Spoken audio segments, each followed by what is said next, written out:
I ലീഗിൽ വിജയവഴിയിൽ തിരിച്ചെത്താൻ ഗോകുലം കേരള ഇന്ന് കളത്തിലിറങ്ങുകയാണ്. രാജസ്ഥാൻ FC ആണ് ഗോകുലത്തിന്റെ എതിരാളികൾ. അവസാന മത്സരത്തിൽ ഷില്ലോങ് ലജോങ്ങിൽ നിന്നേറ്റ തോൽവിയുടെ ക്ഷീണം തീർക്കാൻ മലബാറിയൻസിന് ഇന്ന് ജയം അനിവാര്യമാണ്. ഷില്ലോങ് ലജോങ്ങിനെതിരെ പൊരുതിയെങ്കിലും ഇഞ്ചോടിഞ്ച് പോരാട്ടത്തിൽ 3-4 ഗോളുകൾക്കായിരുന്നു ഗോകുലത്തിന്റെ തോൽവി. ഐ ലീഗിൽ 17 മത്സരങ്ങൾ പൂർത്തിയാവുമ്പോൾ 7 മത്സരങ്ങളിലാണ് ഗോകുലം ജയിച്ചത്. 4 മത്സരം സമനിലയിലാവുകയും 6 മത്സരത്തിൽ തോൽക്കുകയും ചെയ്തു.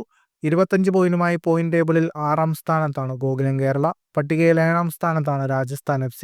ഈ സീസണിൽ രാജസ്ഥാൻ FCക്കെതിരെ നടന്ന ഹോം മത്സരത്തിൽ ഗോകുലത്തിന് ഗോൾ രഹിത സമനില കൊണ്ട് തൃപ്തിപ്പെടേണ്ടി വന്നിരുന്നു. മാർച്ച് 1 നടന്ന മത്സരത്തിൽ ചർച്ചിൽ ബ്രദേഴ്സിനോട് വലിയ തോൽവി വഴങ്ങിയാണ് രാജസ്ഥാൻ എത്തുന്നത്. അതിനാൽ തന്നെ ഇന്നത്തെ മത്സരത്തിൽ ജയത്തോടെ തിരിച്ചുവരിക എന്ന ഉദ്ദേശത്തോടെയാകും ഇരു ടീമുകളും കളത്തിലിറങ്ങുക. ഇരു ടീമുകളും ജയത്തിനായി പൊരുതുമ്പോൾ മികച്ച മത്സരം തന്നെ ആരാധകർക്ക് പ്രതീക്ഷിക്കാം. വൈകുന്നേരം 4:30 മത്സരം ആരംഭിക്കുക. ഫുട്ബോൾ ലോകത്തെ കൂടുതൽ വാർത്തകൾക്കും വിശേഷങ്ങൾക്കുമായി ഈ ചാനൽ സബ്സ്ക്രൈബ് ചെയ്യൂ.